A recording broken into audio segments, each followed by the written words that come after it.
পারবেন না। তো প্রামাণ্য বই পড়বেন আর আলেমের সাথে সম্পর্ক রাখবেন। দুটো যখন একসাথে থাকবে তখন আপনি কিছু আটকে গেলেও তার সাথে পরামর্শ করে একটা কনক্লুশন খুঁজে পাবেন। এগুলো হলো জাস্ট বই সংক্রান্ত কথা বললাম। এখন এগুলো হচ্ছে সবচেয়ে বড় বিষয়টা হচ্ছে, এগুলোর চাইতে বেশি বড় বিষয় হচ্ছে যে কোনো একজন, অন্তত পক্ষে একজন, আপনি চাইলে 10 জনের সাথেও রাখতে পারেন, কিন্তু অন্তত পক্ষে একজন মুহাক্কিক আলিমের সাথে আপনি সম্পর্ক রাখবেন পরামর্শের জন্য। অন্তত পক্ষে একজন মুহাক্কিক আলেমের সাথে, মানে হকপন্থী মুহাক্কিক আলেমের সাথে আপনি সম্পর্ক রেখে চলবেন। এটা অনলাইনের যুগ, এটা তো কিন্তু সহজ। আর সম্পর্ক শুধু অনলাইন কেন্দ্রিক হবে এমনটাও বলছি না।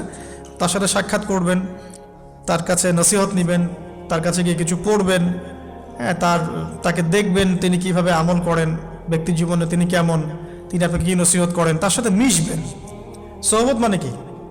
মানে আমরা কি শুধু টিচারদের মানে পড়াশোনাগুলোই ফলো করি না, টিচারকে দেখিও বটে। আমরা বস্তুবাদী এডুকেশনের ক্ষেত্রে হয়তো অত কেয়ার করি না। টিচার যেটা পড়াচ্ছেন ওটা জাস্ট টুকে নেই, পরীক্ষা পাশ করলেই হইল। আমরা টেন্ডেন্সি এমন, কিন্তু ইসলামিক এডুকেশনটা কিন্তু এমন নয়। সাহাবায়ে কেরাম রাদিয়াল্লাহু আনহুম আজমাইন তারা এই আমাদের মতো কাগজের বই পুস্তক পড়ে ইসলাম শেখেন নাই। কীভাবে শিখেছেন তাহলে? সরাসরি নবীকে দেখে শিখেছেন। নামাজ পড়তে গিয়েছেন, দেখেছেন নবী কেমন করে নামাজ পড়েন, দেখছেন নবী কেমন করে হাঁটেন, দেখছেন নবী কেমন করে কাপড় পরেন, দেখছেন নবী কেমন করে আতর ইউজ করেন, কেমন করে তিনি হাসেন, কেমন করে মানুষের সাথে মেশেন, হ্যাঁ, কথা বলার সময় কেমন করে মানুষের দিকে তাকান। খুঁটে খুঁটে একটা একটা করে নিয়ে হাদিসের এক একটা অধ্যায় রচিত হয়েছে।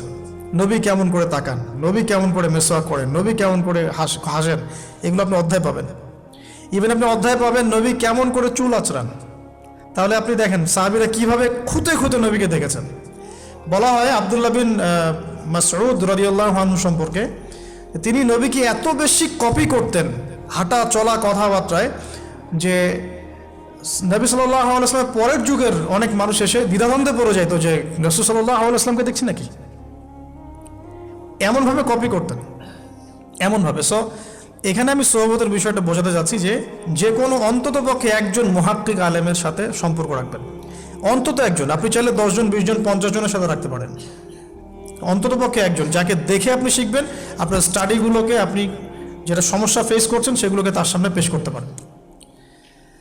এটা আমি খুঁজে দিব না আপনাদেরকে, নাম বলেও দিব না, আমি কার কার সাথে সম্পর্ক রেখে চলি এটা আমি বলবো না, এটা আপনাকে খুঁজে বের করতে হবে। তবে এখানে আমি একটা কথা বলে দিব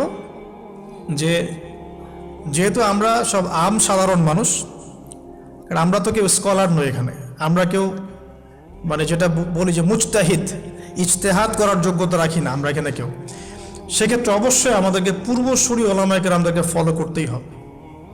কারণ কোরআন সুন্নাহ নতুন করে গবেষণা করে আপনি তো সব মাসআলা বের করতে পারবেন না। এই কারণে আমাদেরকে মাযহাব মানতে হয়। এটা খারাপ কিছুই না। এটা নিয়ে অনেক কথা সমাজে এখন শুনি, দেখি, দরকার নাই, আমরা লা মাযহাবি, আমরা এইটা, আমরা সেইটা। এগুলো আসলে বোগাস কথাবার্তা এবং সমাজ বিভক্তকরণের মূল হাতিয়ার এগুলো হয়ে গেছে। এখন সমাজের ইউনিটি নষ্ট করবেন কেন? কোরআন এবং সুন্নাহ আল্লাহ ফলো করতে বলেছেন, দ্যাটস অল। আর কোরআন সুন্নাহ আপনি কি, এখন আমি যদি আপনাকে কোরআন এই যে দিলাম, নেন কোরআন, নেন তাফসির ইবনে কাসির, নেন তাফসির জালালাইন, নেন আপনি তাফসিরে মারিফুল কোরআন, নেন এইটা, এই যে বুখারী নেন, মুসলিম নেন, তিরমিজি, আবু দাউদ, নাসাই সব নিয়ে নেন। এখন আপনি কি গবেষণা করে সব মাসআলা আমাকে দিতে পারবেন? ইম্পসিবল, আমার পক্ষে এখন ইম্পসিবল। তাহলে এগুলো যারা গবেষণা আগে করেছেন তাদের কিতাব তো আমাদেরকে পড়তে হচ্ছে। এটাই হলো তাদের মত নেয়া, তাদের মত অনুযায়ী পথ চলা। তো এই জিনিসগুলো নিয়ে যারা বাড়াবাড়ি করছে এটা খুবই দুঃখজনক। যে অবশ্যই কোরআন সুন্নাহকে ফলো করতে হলে আমাদেরকে হকপন্থী উলামায়ে কেরামের সোহবতে যেতেই হবে। তাদের বইপত্র, লেকচার, তাদের নসিহত, তাদের ফিকহের কিতাব, এগুলো আমাদের ঘাটতে হবে। আদারওয়াইজ আমরা সরাসরি কোরআন সুন্নাহর দাবি করলেও মানতে পারবো না। সরাসরি কোরআন সুন্নাহ মানিয়ে দাবি করলেও মানতে পারবো না, বিকজ আমি তো কোরআন সুন্নাহর সব জ্ঞান রাখি না। ক্রিপ্টোকারেন্সি হালাল না হারাম আমি যদি আপনাকে এখন প্রশ্ন থ্রো করে দেই, দেন সব বই দিয়ে দিলাম কোরআন সুন্নাহর, আপনি কি ঘেটে আমাকে অ্যান্সার দিতে পারবেন? তাহলে এটা ঘাটবে কারা? যারা এটা ঘাটার যোগ্যতা রাখে। তারা ঘেটে যখন একটা প্যানেল করে একটা ফতোয়া যখন আসবে যে না এটাই, তখন আমরা সেটাকে ফলো করব। That's all. এই জিনিসটা রাসূল সাল্লাল্লাহু আলাইহি ওয়াসাল্লামের যুগেও ছিল, সাহাবীদের যুগেও ছিল, তাবেঈনদের যুগেও ছিল, এটা আস্তে আস্তে চলে আসছে এই পর্যন্ত। তো এখানে ক্লাসিক্যাল যে ইসলাম চলছে এখানে থাকলে আপনার বিভ্রান্ত হওয়ার কোনো চান্স নাই। কিন্তু এর আশপাশে ব্যাঙের ছাতার মতো অনেক মতাদর্শ এসেছে এখন, নতুন নতুন অনেক, এগুলোতে পা দিলে নেক্সট সুরতে ধোকা খাবেন শয়তানের মতো।